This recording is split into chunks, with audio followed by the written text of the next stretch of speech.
میوانێکی me heye Profesör Dr. Bilal Sambor, pisporê siyaseta navdewletî û mamosteyê zanîngeha Yildirim Bayezîd a Enqerê. Ji Enqerê mêvanê me be cenabê Profesör Êvar Baş, hûn bi xêr hatin? Êvar baş. Ev qiracira li ser civîna dahatiya Komisyona Parlamentoyê deng vedaye. Hûn bawer dikin wê astengiyê çêkel pêşiya şandina şandeke komisyonê ji bo îmraliyê? Baweriya min ew e ki ev komisyona kayê here îmraliyê kayê caran re xeber bide xeber nede ev bi şeqê dewleta Türk meselaka girîng e. Heta vêga dewleta Türk naêle komisyon here wîrê biryareka wisa hêja dernexistiye. Endamê komisyonê jî dixwazin dêjin eger em herne îmraliyê gereke piştî dîtina me îmraliyê di heqê me de ti dost, ti ciza, tiştekî wisa çênebe. Pêşî hukukekî çêkin, kanûnekî çêkin, rêvekin ji me re biryeka hukukî em ê hêja herin. Înca hikûmet jî tiştekî wisa nake.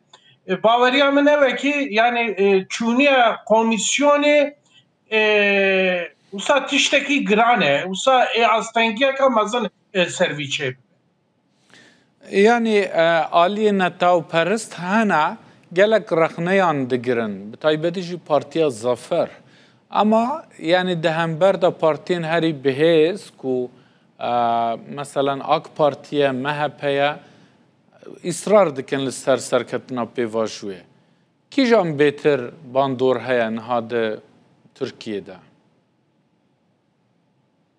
Yani di Türkiye'de ev pêvajoya aşitiyê gelek xelq alîkarî dike. Dêjin gerek ev pêvajo dewam bike. Ama te jî got hinek partiyê nejatperest hene bîna Zafer Partîsî, bîna Partiya Baş, em jê re dêjin İYİ Partî, ev dixwazin vê pêvajoyê xirab bikin. Ama gelê Tirkiye, nava gelê Tirkiye'de alîkariyeka gelek mezin di sedî de heftî gorya anketa alîkarî didine vê pêvajoyê. Yani eğer AK Parti û MHP di vê meselê de samîmî bin, bi dilekî zilal eğer vî tiştî dixwazin, xelk ji we re nabêje ûn çima rêve dikin, ûn çima va pêvajoya çê dikin, kesek ji we re tiştekî wisa nabêje. Yani em dikarin bêjin ev pêvajo dewam bike, dewam neke li ser milê AK Parti û MHP'ye. Eğer ew dewam bikin, pêvajoyê baş bi riya hukukî û siyasî û demokratîk bavêjin, milet jî alîkarî bide. Ama bêjin em dixwazin vê pêvajoyê ji bûna stratejiya desthilatdariyê, ji bûna menfiatê xwe siyasî çê bikin, di wir de astengiyê mezin çê bikin û milet jî vî fehm bike, dev ji alîkariya vê pêvajoyê jî dev jê ber. Profesör, me got ku ev miletê ku bi heştê salan ya wek cenabê te got 100 salin dijmintiya Kurdan têne perwerdekirin, tu bawer dikî ku her du partiyên AK Parti û MHP û Komisyona Parlamentoyê dikarin rewşê biguherin hezkirinê bi ratiyê? Suala ve gelek, sualeka girîn e. Va 100 salî fehm û mejûyê Tirka bi neyartiya, bi înkara, bi asîmîlasyona Kurda hev bûye, jar bûye. Înca vê paqijkirina vê jarê ne tiştekî girîn e. Ama ev tiştekî heqîqet e. Ama şeqedî dewlet û hikûmet li Tirkiye gelek mühim e. Gelê Türk nebxwe fehm dikin. Devlet çi bêje, hikûmet çi bêje li wir dirênin. Gorya wî fehm dikin. Mesela di hilbijartinê de digotin Kılıçdaroğlu here PKK re bi Öcalan re xeber bide, millet baweriya wan dikin. Vêga hikûmeta AK Parti MHP xeber didin, millet dêje tamam ev dikarin bikin. Çünkü milletê Türkiye dêje devlet ve işi çetke.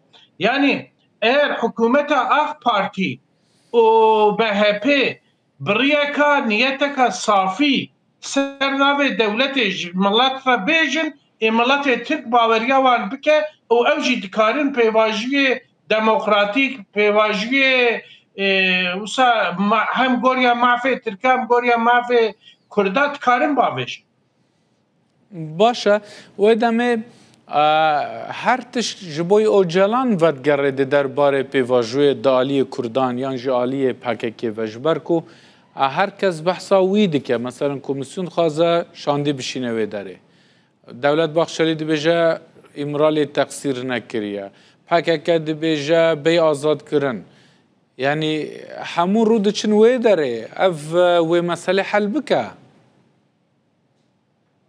Yani Bavarya min ev ki ev PKK û iştera bêjim Dem Partî ev tev dêjin em ê bi Öcalan re xeber bidin. Dewlet jî dêje em ê bi Öcalan re xeber didin. Ema daîm riya vê pêvajiyê dixwazin bigîje Öcalan. Ema ev ne mesela Öcalan e, ev ne pirsgirêka wî ye. Ev pirsgirêka bi milyona Kurda ye, pirsgirêka Türkiye teve, pirsgirêka Rojhilata Navîn teve. Gereke riya yani rola Öcalan li ser örgüt li ser rêxistina wî tenê heye. Yani gereke ev rê tev bêjin ka Kurd çi dêjin, siyasetê dî çi dêjin, rewşenbîrê Kurd çi dêjin. Yani rê gereke gelek rê hebin û ev gelek rê gereke bigîje gelê Kurd. Yani hema usatı beji riya emet daim epikijine Öcalan ere zılameki mühime, figüreki mühime ama tema Öcalan tehi merkeze her tişti, nabendiye her tişti ev peyvajiye jî kalist ke baveriya min ev. Başa. Naha wek li başûr di nava siyasetê de behsa vê meselê gotin dibêjin top di sahaya kê de ye? Gok di meydana kê de ye?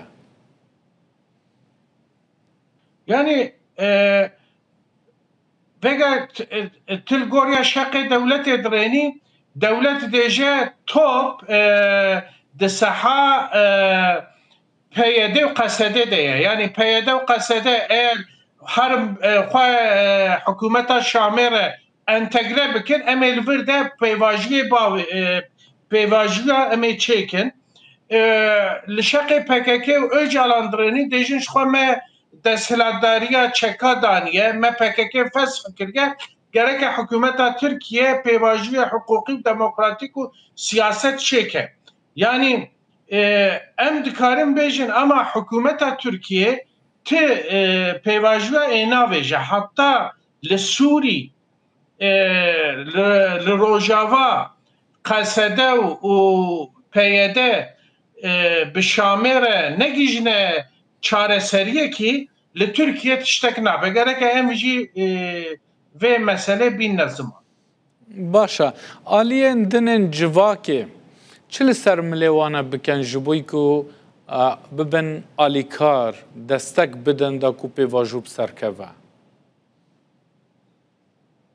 Yani gereke ev peyvajû inca wisa bi zalarî ji xelkê re were gotin. Yani hükümeta AK Parti û MHP dixwaze çi bike?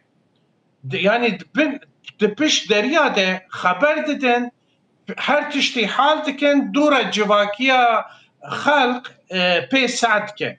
Yani ji bûna alîkariya millet gereke bêjin ev peyvajiyeka aşîtiye, demokrasiye, hukukiye ji bûna vî jî em çawa bikin Türk û Kurd bi hev re piriyeka aşîtî bi hev re bisekinin, bi hev re werin girêdaniyê gereke cewaba vê sualê bidin. Heta vêga te jî got te hema behsa Öcalan tê kirin, behsa Sûrî tê kirin ama di nava Türkiye'de nabêjin em ê söz destureka çawa çêkin ki ji bûna Kurd û Türk û gelê dî bi hev re werin biriyeka aşîtî werin girêdayî bi hev re dewam bikin.